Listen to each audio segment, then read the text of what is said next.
क्या आप कभी हैरान नहीं हुए that why children learn languages so easily but adults struggle? और आपने ये भी नहीं सोचा कि क्यों आप इंग्लिश समझ तो लेते हो, बोल नहीं सकते। How language learning actually works, आज मैं आपको सीक्रेट बताने वाला हूं, जिससे ना सिर्फ स्टूडेंट बल्कि हर कोई कॉन्फिडेंस और फ्लुएंसी के साथ बोलेगा। Hit that like and subscribe button if you are ready. What is language learning? Language learning means the process of understanding, speaking, writing and reading in a new language. अब यहां एक point समझना, अगर आप English सिर्फ सुनते हो, बोलते नहीं, या फिर सिर्फ बोलते हो लिखते नहीं, you can never be fluent. अच्छा थोड़ा सोचो, हिंदी भी आपने सीखी है, इंग्लिश भी आप ही सीख रहे हो, लेकिन क्या वजह है कि हिंदी या फिर उर्दू सीखने में आपका जोर कम लगा, आपका टाइम कम लगा, आपको स्ट्रेस कम मिला, लेकिन अब इंग्लिश सीखने में मसले ही मसले हैं। अगर आप इस पॉइंट को समझ गए तो आपको वो सीक्रेट मिल जाएगा जिससे इंग्लिश सीखी जाती है। सो जल्दी से वीडियो को लाइक कर दो। हिंदी आपने तब सीखी जब आप इतने से थे, और सीखने के लिए क्या किया? कुछ भी नहीं। आपकी फैमिली और आपके इर्द गिर्द सिर्फ हिंदी या उर्दू ही बोली जाती थी, आप चाहकर भी उसे रोक नहीं सकते थे, मजबूरन आप वो हिंदी सुनते रहे। फिर जब बोलने की बारी आई तो आपने टूटे फूटे वर्ड से बात समझा दी, लेकिन ग्रामर और रूल्स की आपको टेंशन ही नहीं थी, आपको मिस्टेक्स का पता ही नहीं था। इसका उलट आप इंग्लिश सीखने में कर रहे हो।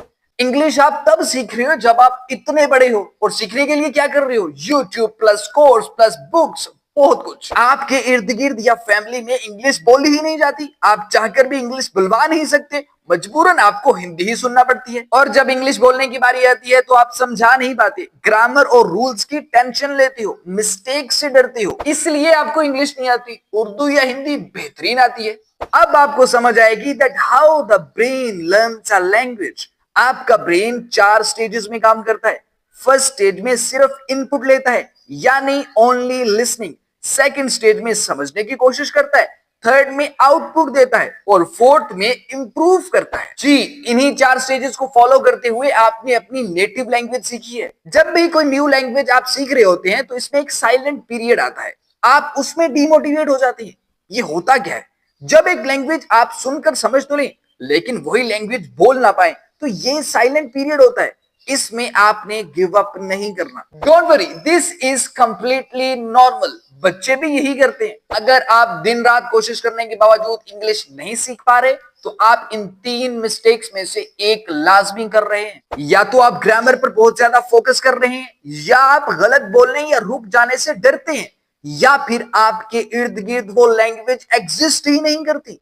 इन मिस्टेक्स पर कंट्रोल करके कोई भी लैंग्वेज आपकी गुलाम बन सकती है। चलो अब आपको प्लान देते हैं, जो भी लैंग्वेज सीख रहे हो उसे डेली सुनो, रिपीट करो, स्पीक आउट लाउड, डेली उस लैंग्वेज में लिखो, और एक एक वर्ड याद नहीं करना, फ्रेजेस सीखो। Remember, language is not something to memorize, it's like a habit, the more you use it the stronger it gets. Even if you speak broken English, you are better than someone who stays silent. Subscribe for more videos where we break big topics into easy explanations.